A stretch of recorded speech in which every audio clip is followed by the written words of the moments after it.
बिस्मिल्लाहिर्रहमानिर्रहीम। Chapter 3 lecture 1 introduction की अगर हम बात करें तो सबसे पहले चैप्टर 3 का नेम है गैसेस। गैसेस क्या है, इसको इस चैप्टर के अंदर हमने डिटेल में पढ़ना है। तो ये स्टेट ऑफ मैटर है। तो उससे पहले हम बात करें स्टेट ऑफ मैटर के कौन कौन या उसकी कितनी स्टेट्स हैं, उसकी अगर हम बात करें तो हमारे पास गैस, लिक्विड, सॉलिड, ये तीन तो कॉमन हम पढ़ते हैं, इनकी डिटेल भी हमने पढ़नी है। और प्लाज्मा ये भी एफएससी में है, लेकिन इसकी भी कोई इतनी डिटेल नहीं है। उसके बाद बोस, आइंस्टाइन, कंडेंसेट, तो इनके बारे में अगर थोड़ा बहुत बात करें तो गैस जो है, इसके आगे हम प्रॉपर्टीज गैस, लिक्विड और सॉलिड तीनों की हमने 1 बाय 1 प्रॉपर्टीज भी डिस्कस करनी है। तो गैस, लिक्विड और सॉलिड इन तीनों के हमने प्रॉपर्टीज और इनका डिफरेंशिएट हमने या इनका कंपैरिजन हमने पढ़ना है।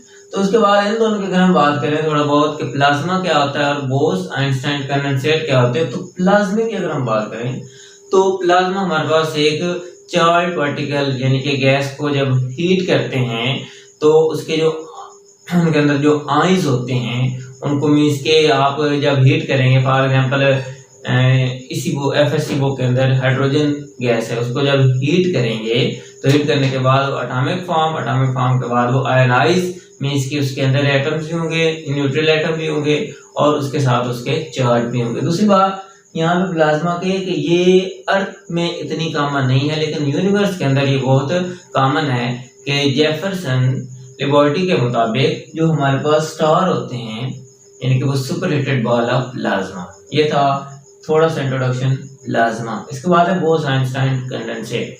ये फिफ्थ स्टेट ऑफ मैटर भी कहलाती है और ये सुपर कोल्ड स्टेट भी कहलाती है। और इसको सबसे पहले एल्बर्ट आइंस्टाइन ने डिस्कवर किया था।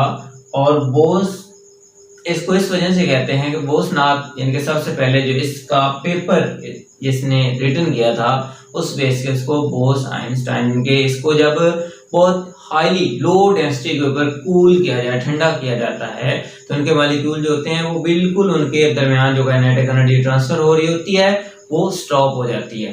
ठीक है, तो मतलब एक ही जगह पे बहुत से मॉलिक्यूल्स आ जाते हैं।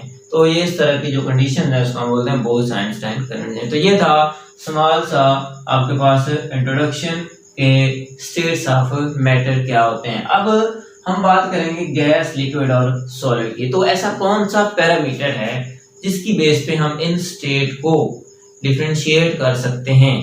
तो अक्सर यही कहते हैं कि हम इंटरमॉलिक्यूलर फोर्सेस की बेस पे ही इनको हम डिफरेंशिएट करते हैं। तो इस पैरामीटर के अलावा भी एक पैरामीटर है जिसकी वजह से हम इन तीनों स्टेट को गैस, लिक्विड और सॉलिड को क्या करेंगे, अलहदा करेंगे, उनको उनके दरमियान डिफरेंशिएट करेंगे। तो सबसे पहले गैस, लिक्विड, सॉलिड, तो इंटरमॉलिक्यूलर इंटरेक्शन कि जिसके दरमियान इंटरमॉलिक्यूलर फोर्सेस स्ट्रॉन्ग होंगी। फॉर एग्जांपल मैं आपको एक यानी कि ये हमारे पास एक मॉलिक्यूल है, तो इसी के साथ ये जो दूसरा मॉलिक्यूल है बिल्कुल इसके करीब है, तो ये सॉलिड स्टेट है। इसके मॉलिक्यूल्स के दरमियान जो फोर्स ऑफ अट्रैक्शन है वो बहुत ज्यादा हाई स्ट्रॉन्ग है। इसके बाद अगर लिक्विड की बात करें तो उनके दरमियान जो फोर्स ऑफ अट्रैक्शन होती है यानी कि मॉलिक्यूल्स वो सॉलिड से थोड़ा सा दूर हो जाते हैं। गैस से उनके दरमियान इंटरमॉलिक्यूलर फोर्स ऑफ अट्रैक्शन ज्यादा होती है और लिक्विड से क्या होती है, कम होती है। तो ये इंटरमीडिएट होती है। तो अब यहाँ पे देखें सबसे कम जो इंटरमॉलिक्यूलर फोर्स थी वो किसके दरमियान है, गैस, उसके बाद लिक्विड और उसके बाद सॉलिड। तो ये इंटरमॉलिक्यूलर फोर्स ऑफ अट्रैक्शन या इंटरमॉलिक्यूलर इंटरेक्शन की बेस पे भी हम ये डिसाइड कर सकते हैं कि ये कौन सी स्टेट है। जिसके दरमियान फोर्स ऑफ अट्रैक्शन ज्यादा होगी वो सॉलिड, जिसके दरमियान सबसे कम मॉलिक्यूल के दरमियान फोर्स ऑफ अट्रैक्शन होगी वो गैस। और अगर इन दोनों के दरमियानी कंडीशन है मींस के ना ज्यादा ना कम, तो उसको हम क्या कहते हैं, उसको हम लिक्विड कहते हैं। उसके बाद दूसरा parameter thermal energy. Thermal energy means के जब आप टेम्परेचर को इंक्रीज करते हैं तो मॉलिक्यूल्स एक दूसरे से दूर चले जाते हैं। फॉर एग्जांपल एक ये मॉलिक्यूल है, ये भी मूव कर रहा है और ये मॉलिक्यूल्स भी मूव कर रहा है, लेकिन अगर मैं इनका टेम्परेचर बढ़ा दूं जब टेम्परेचर इनका बढ़ाऊंगा तो इनके दरमियान अब चूंकि मॉलिक्यूल दूर हो गए हैं, इसलिए अब मॉलिक्यूल जब मूव कर रहे होते हैं तो उनके दरमियान जो फोर्स ऑफ अट्रैक्शन को ऑपरेट करने का मौका नहीं मिलता। होती तो है, लेकिन क्योंकि मॉलिक्यूल दूर दूर है, उनकी काइनेटिक एनर्जी बहुत ज्यादा है, तो इसलिए गैस के मॉलिक्यूल्स को मौका ही नहीं मिलता उनके दरमियान इंटरेक्शन कायम होने को। लेकिन जैसे ही हम टेम्परेचर कम करेंगे, यहाँ पे देखें, तो जैसे ही टेम्परेचर हम कम करेंगे, यहाँ पे थर्मल एनर्जी इधर की क्या हो रही है, इंक्रीज, और इधर क्या हो रही है, डिक्रीज। तो जैसे ही हम टेम्परेचर कम करेंगे तो मॉलिक्यूल क्या आ जाते हैं, एक दूसरे के करीब आ जाते हैं, उनके दरमियान अट्रैक्शन जो होती है वो ज्यादा हो जाती है। तो थर्मल एनर्जी जितनी ज्यादा होगी वो गैस की फॉर्म में होगी, थर्मल एनर्जी जितनी कम होगी वो सॉलिड के। ये दो पैरामीटर थे गैस, लिक्विड, सॉलिड के इंटरेक्शन की बेस पे, यानी कि इंटरमॉलिक्यूलर फोर्सेस इंटरेक्शन की बेस पे, जो सॉलिड के अंदर सबसे ज्यादा होती है।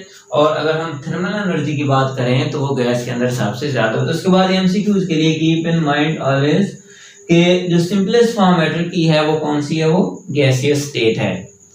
उसके बाद मोस्ट जो आपके पास कॉमन है, या आप कह सकते हैं कि जो ज्यादा हमारे इर्द गिर्द मौजूद होती है, the most of matter around us is solid, यानी कि कोई आप देख रहे हैं यहाँ पे ये भी सॉलिड है, ये भी सॉलिड है, ठीक है। तो ज्यादातर ये भी सॉलिड, ज्यादातर जो स्टेट है वो हमारे इर्द गिर्द मौजूद होती है वो क्या है, सॉलिड है। उसके बाद less common state of liquid, और ये शॉर्ट क्वेश्चन भी आता है कि why liquid is a less common state. तो आपने इसके आंसर में इतना जरूर लिखना है क्योंकि ये नैरो रेंज टेम्परेचर और प्रेशर पे एग्जिस्ट करते हैं। मतलब क्या हुआ कि जैसे ही टेम्परेचर, फॉर एग्जांपल आप इसकी एग्जांपल ये भी ले सकते हैं कि जब या आपके पास आइस है, तो आइस को जब आप हीट करते हैं तो ये लिक्विड के अंदर चेंज हो जाती है।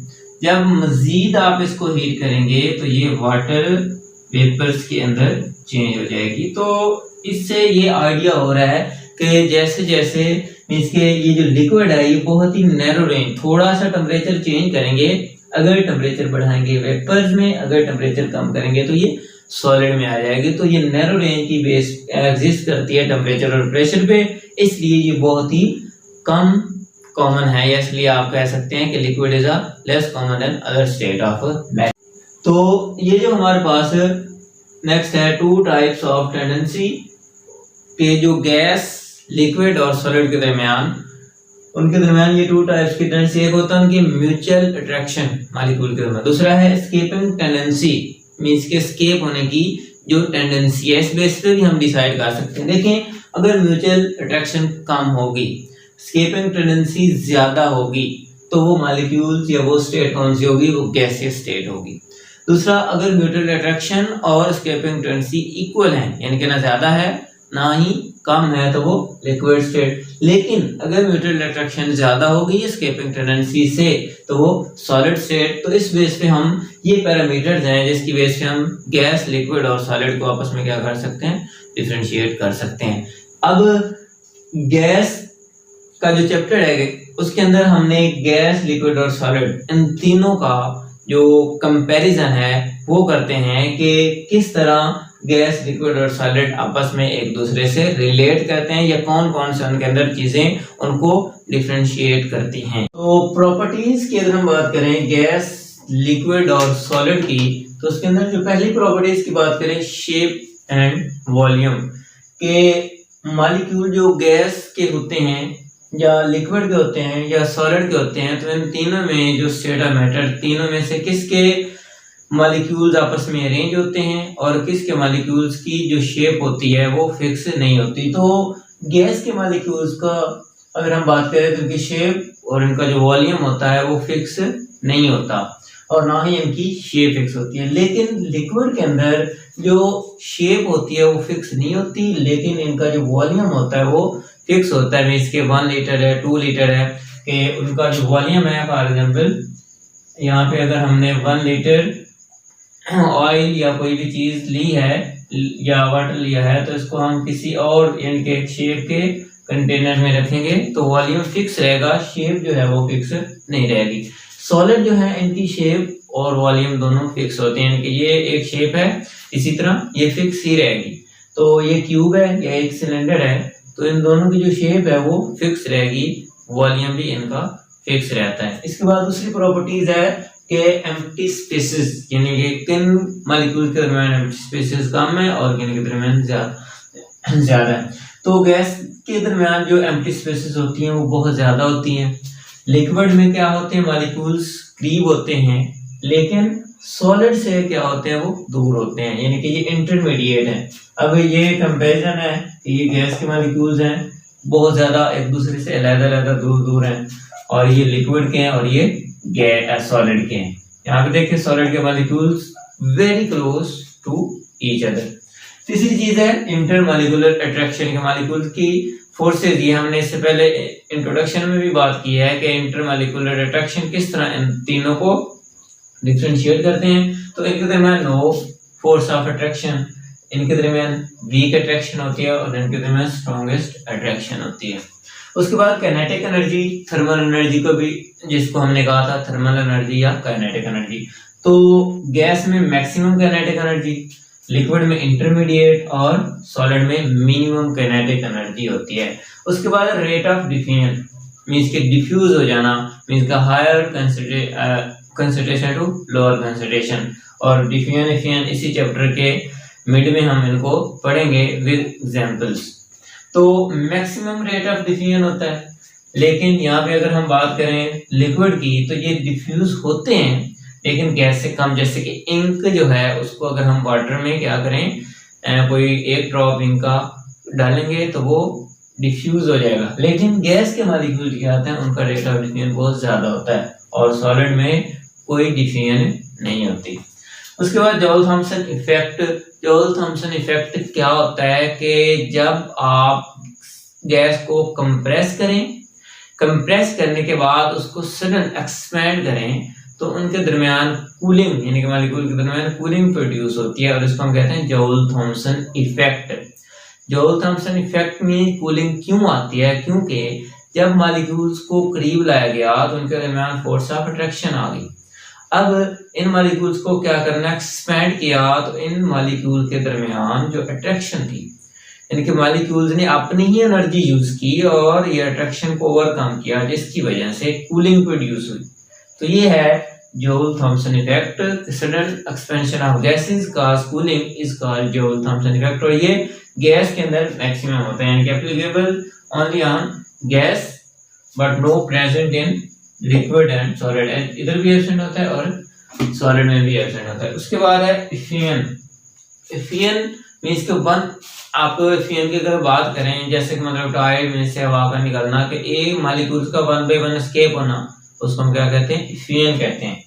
तो इफियन जो है वो हमारे पास गैस में प्रेजेंट है, लेकिन लिक्विड और सॉलिड दोनों में क्या है, एब्सेंट है। उसके बाद है इफेक्टिव कूलिंग, मींस के मॉलिक्यूल्स के दरमियान मॉलिक्यूल्स की जो कूलिंग है, इफेक्टिव कूलिंग उसको कहते हैं जिसके अंदर एनर्जी का गेन या लॉस ना हो, उसको हम इफेक्टिव कूलिंग कहते हैं। और इफेक्टिव कूलिंग जो है वो गैस के अंदर भी प्रेजेंट है और लिक्विड, लेकिन सॉलिड के अंदर ये एब्सेंट होती है, मौजूद नहीं होती। उसके बाद लास्ट हम एग्जांपल्स की बात कर लेते हैं। तो एयर है, नाइट्रोजन गैस है, कार्बन डाइऑक्साइड है, ऑक्सीजन वगैरह, ये सारे एग्जांपल गैस की हैं। H2 है, मिल्क है, ऑयल वगैरह ये लिक्विड की हैं। इसी तरह रॉक, सॉल्ट और इसके साथ डायमंड, ये किसके हमारे पास सॉलिड की एग्जांपल। तो ये था सिंपल से कंपैरिजन गैस, लिक्विड और सॉलिड के, इनके दरमियान ये चंद पॉइंट्स आपको पता होना चाहिए। Shape, volume, empty spaces, intermolecular attraction, kinetic energy, rate of diffusion, Joule Thomson effect, rate of diffusion, coolings और लास्ट पे इनकी एग्जांपल। तो ये हमारे पास था कंपैरिजन ऑफ गैस, लिक्विड और सॉलिड।